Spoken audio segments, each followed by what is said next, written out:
샬롬, 하나님과 동행하는 새벽기도회 달라스 임마누엘 교회 권성철 목사입니다.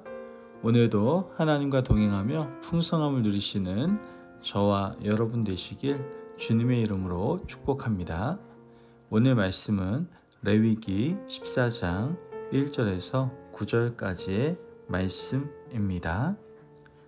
여호와께서 모세에게 말씀하여 이르시되 나병 환자가 정결하게 되는 날의 규례는 이러하니 곧 그 사람을 제사장이로 데려갈 것이요 제사장은 진영에서 나가 진찰할지니 그 환자에게 있던 나병 환부가 나았으면 제사장은 그 정결함을 받을 자를 위하여 명령하여 살아있는 정결한 새 2마리와 백향목과 홍색실과 우슬초를 가져오게 하고 제사장은 또 명령하여 그 새 하나는 흐르는 물 위 질그릇 안에서 잡게 하고 다른 새는 산채로 가져다가 백향목과 홍색실과 우슬초와 함께 가져다가 흐르는 물 위에서 잡은 새의 피를 찍어 나병에서 정결함을 받을 자에게 7번 뿌려 정하다 하고 그 살아있는 새는 들에 놓을지며 정결함을 받는 자는 그의 옷을 빨고 모든 털을 밀고 물로 몸을 씻을 것이라.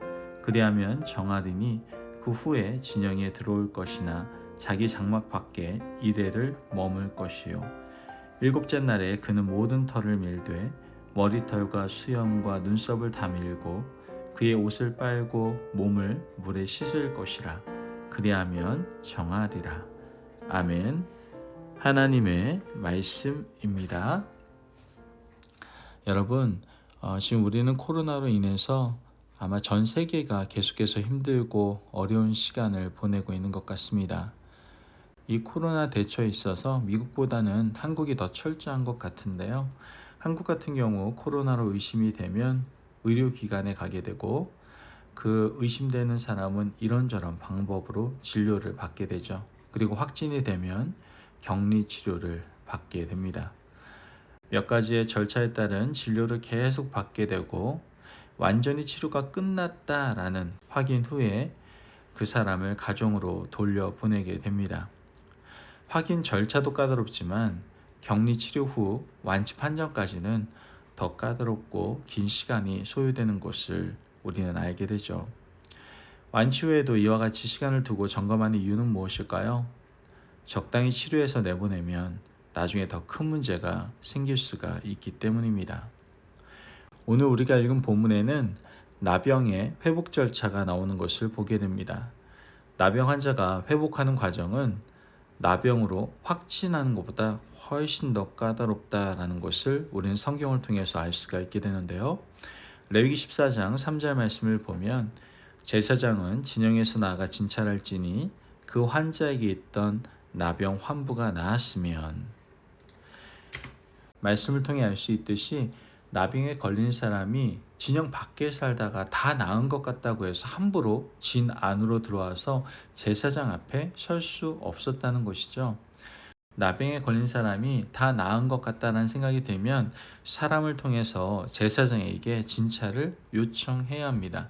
제사장은 진 밖에 나가서 진찰하고 정말 다 나았으면 진 안으로 들어오게 하죠. 하지만 진 안에 들어와서도요, 가정으로 바로 들어가지는 못합니다. 레위기 14장 8절 말씀을 보면 정결함을 받는 자는 그의 옷을 빨고 모든 털을 밀고 물로 몸을 씻을 것이라. 그리하면 정하리니 그 후에 진영에 들어올 것이나 자기 장막 밖에 이레를 머물 것이요. 말씀을 보면 몸을 정결하게 하고 진 안에 들어와서도 장막 밖에 일주일을 머물러야 한다라고 이야기하고 있는 겁니다. 일주일이라는 시간이 지나고 난 후에요, 장막에 들어오게 되면 해야 할 일이 또 있습니다. 바로 4번의 제사를 드려야 한다는 것이죠.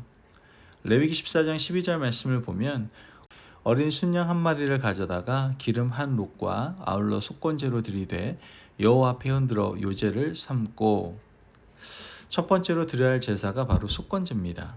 속건제는 이웃에게 잘못을 저질렀을 때나 이웃의 물건에 손해를 입혔거나 혹은 잘 모르고 가져왔거나 의도를 가지고 훔쳤을 때 그 죄가 드러나는 날에 20%를 더해서 주고 하나님 앞에 예배를 드리는 것입니다.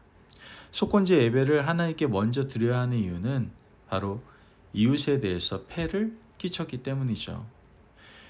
내가 의도했건 의도하지 않았건 간에 나병에 걸려서 이웃 사람들에게 걱정을 끼쳤고, 나병은 전염성을 가지고 있기 때문에 이웃에게 옮겨갈 수 있는 잠재적 위험 요소가 자신에게 있기 때문입니다. 그래서 자기 자신의 건강관리를 잘못해서 죄송하고 미안한 마음을 먼저 속건제 예배로 이웃에게 잘못을 구하고 하나님 앞에 나오라는 뜻인 것이죠. 속건제 예배를 드린 후에는 속죄제를 드려야 됩니다.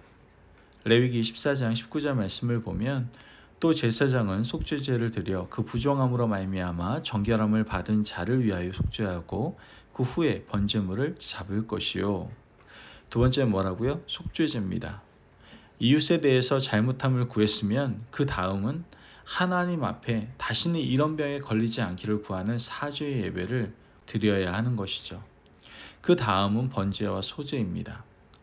레위기 14장 20절 말씀을 보면, 제사장은 그 번제와 소제를 제단에 드려 그를 위하여 속죄할 것이라. 그리하면 그가 정결하리라.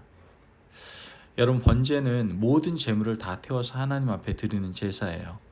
번제는 제물이 다 타듯이 번제를 드리는 사람은 또 자신의 삶을 모두 태워 하나님께 헌신하겠다는 의미입니다. 죽을 수밖에 없었던 나병 환자였는데 다시 회복시켜 주셨으니 이제 이 몸을 들여서 하나님께 헌신하는 삶을 살겠습니다 라는 결단을 하나님께 올려드리는 것이죠. 또한 소제를 드리는 것은 농사짓는 삶의 현장으로 나가서 생업에 충실한 삶을 살아 땅의 수산을 드리겠다라는 소망 어린 결단임을 우리는 깨달을 수 있게 됩니다. 다시 살아난 이 생명이 사회의 일원이 되어서 다시 땅에 씨를 뿌리고 땅을 갈아서 그 소산을 드리는 삶을 살겠다라는 의지의 표현이 바로 소제를 통해서 드러나게 되는 것이죠. 여러분, 이렇게 복잡한 과정을 거쳐서 한 사람의 나병 환자가 하나님의 은혜로 회복을 입어서 다시 공동체로 돌아오는 절차가 마무리가 됩니다. 하나님께서는 한 번 죄인으로 낙인된 자를 다시 공동체로 돌아오는데 아주 까다로운 절차를 거치도록 하셨다라는 것을 우리는 성경을 통해서 잘 알 수가 있게 되는 겁니다. 여러분, 우리 가운데에도 한 번 죄인이었던 사람이 영원히 죄인으로 낙인 찍혀 사는 것이 아니라 사회로 돌아올 기회를 주셨는데 그 과정이 어떻다라는 거예요? 매우 힘들고 어렵다라는 것을 우리에게 말씀해주고 있는 것이죠. 그러므로 오늘 말씀을 통해서 우리가 깨달아야 될 것은요, 죄가 이렇게 무섭다는 것을 잘 이해하고 하나님께서는 그럼에도 불구하고 죄인을 여러 가지 절차를 통해서 이렇게 다시 부르신다는 사실을 우리는 깨달을 수 있어야 된다라는 것이죠. 그러므로 여러분, 죄로 인해 회복되어져 가는 과정이 얼마나 힘든지를 다시 한번 깨달으며 죄짓지 않고 정결한 삶을 살아가기 위해서 힘쓰고 애쓰시는 저와 여러분 되시길 주님의 이름으로 축복합니다. 아멘. 기도하겠습니다. 사랑이 많으신 아버지 하나님 감사합니다. 하나님의 은혜로 오늘 나병 환자의 회복 절차를 통해서 우리로 하여금 죄의 무서움을 깨닫게 하시고, 또한 회복의 과정이 이렇게 힘드니 죄짓지 말고 정결한 삶, 거룩한 삶을 살아가라고 말씀하시니 감사를 드립니다.